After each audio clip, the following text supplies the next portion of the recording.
Nama saya Haji Syarif. Saya Nurhaiti binti Abdul Rahman. Nama saya Nur Syuhada binti Daud. Nama saya Muhammad Kiwamuddin bin Muhammad Zafri. Nama saya Ahmad Imran. Nama saya Muhammad Zain bin Syed Mahmud. Nama Muhammad Al-Faikal.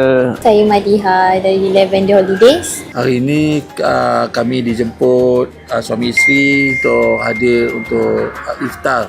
Tahniah, Alhamdulillah Lavender setiap tahun meraihkan kami lah, mengadakan iftar untuk tugas dan juga staff lah.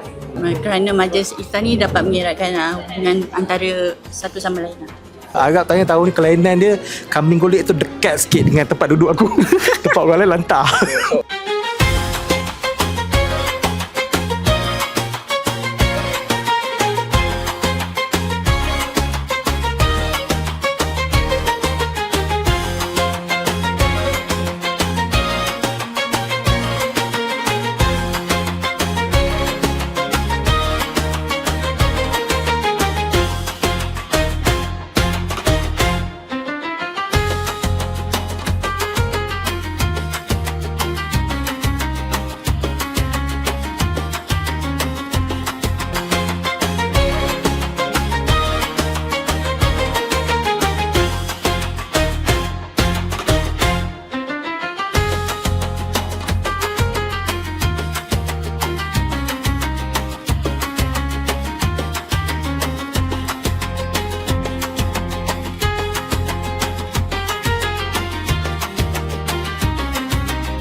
Lavender Holiday adalah satu jenama yang mementingkan sifat kekeluargaan.